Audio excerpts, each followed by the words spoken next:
20th, 2020 is a day that will live in infamy if you're a fan of comic books and superheroes. It's the day that after 3 long years of hashtagging, campaigning, and teasing, finally came to fruition with the announcement of Zack Snyder's Justice League. Now I know what you're thinking, but Mike, we already saw Justice League 3 years ago. What's the difference? Well, in this video, we will be taking an in-depth look at Zack Snyder's Justice League, why it's different, why it's important, and the implications it has for all of the DCEU moving forward. So kick back with a drink and a snack as we examine Zack Snyder's Justice League. No protectors here.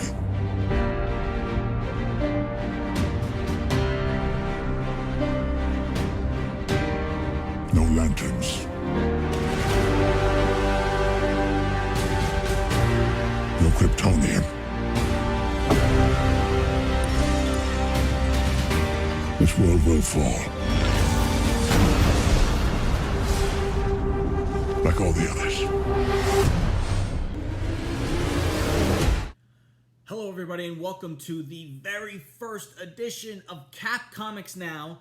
I am your host, Mike Cap, and today for our first topic we have Zack Snyder's Justice League, and we're going to take an in-depth, deeper look at why this film is going to be so special. So let's jump right into it. We have to be ready. You, me, the others.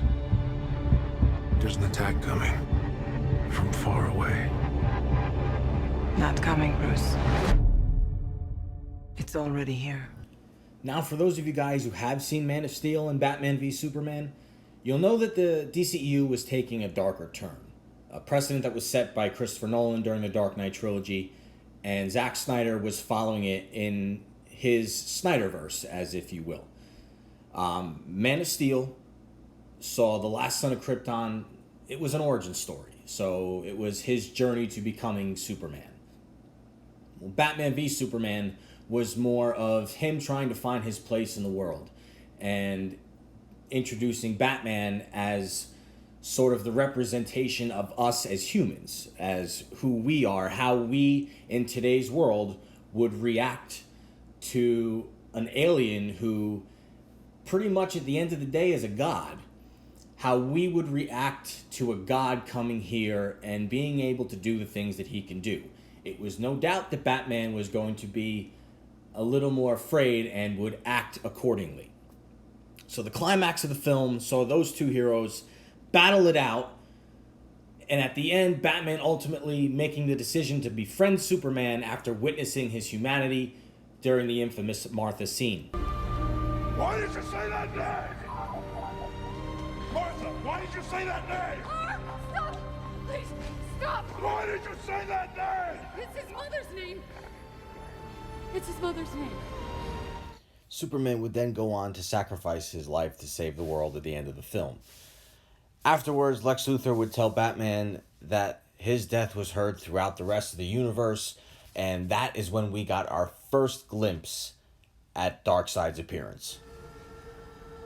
But in the dark, among the stars, ding dong, the god is dead. So it's still unclear as to how much we actually do know about Zack Snyder's Justice League and how much exactly is going to happen of what we were already teased. But suffice to say, this is what we know so far. The film was going to open up with a young Darkseid invading Earth thousands of years ago.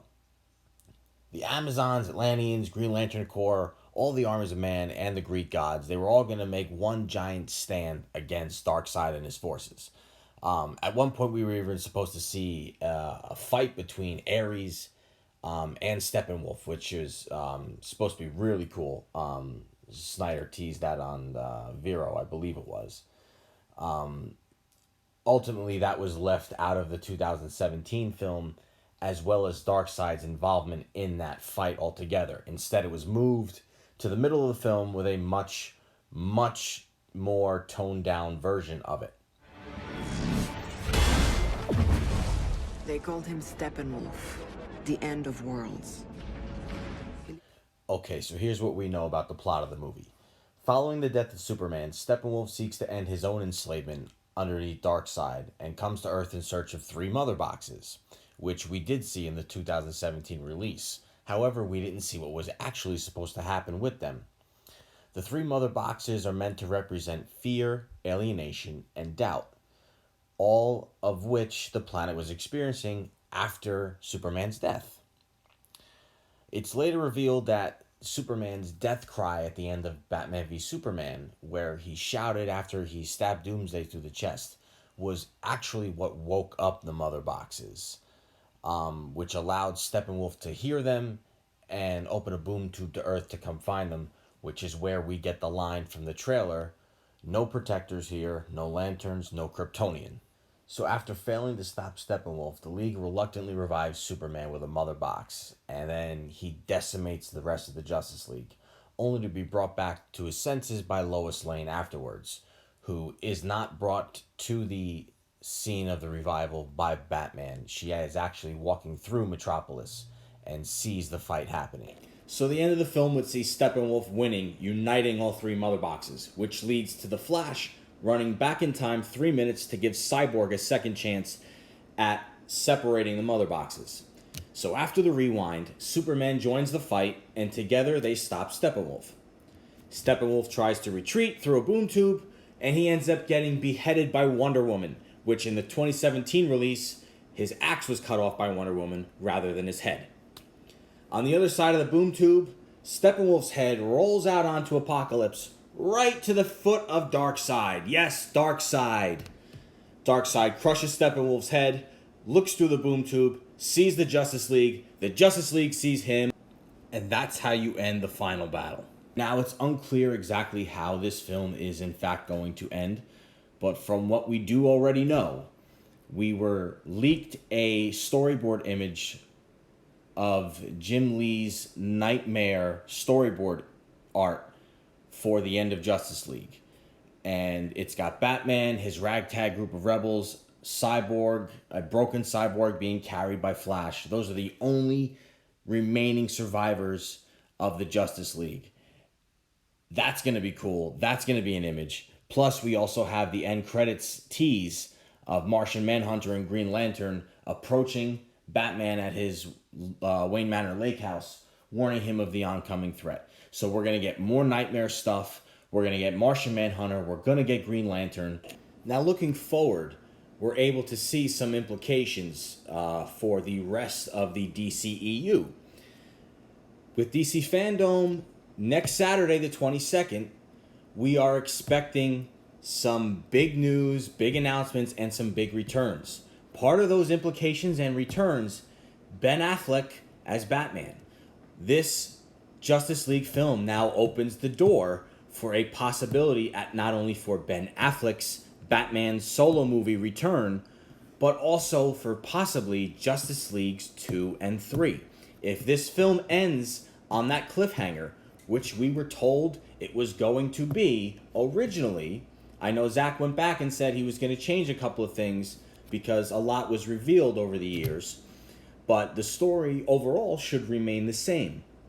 And if that truly is the case, the ending of this film is going to be a cliffhanger. And if that is truly the case, Justice Leagues 2 and 3 are going to be right around the corner.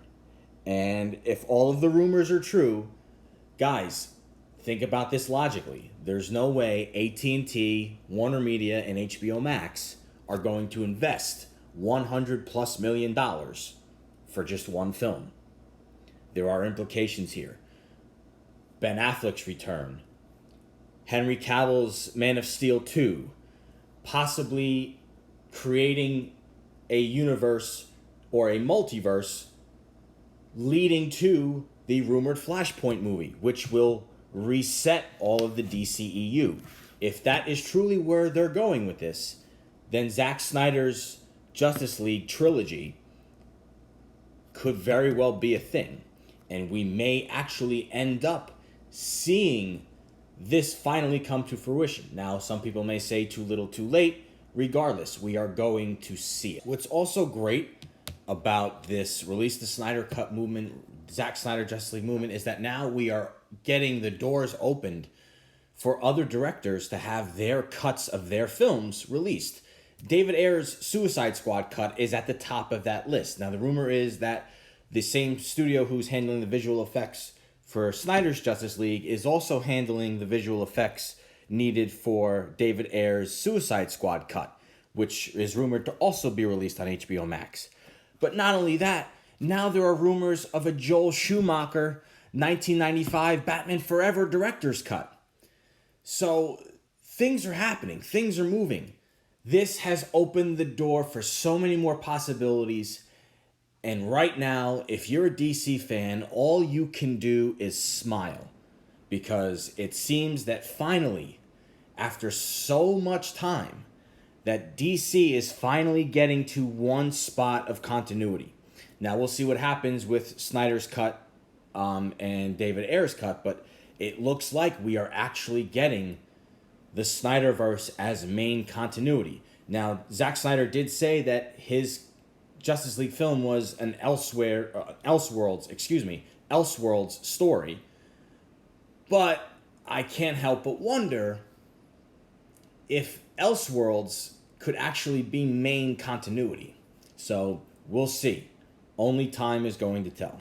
But I want to know what you guys think.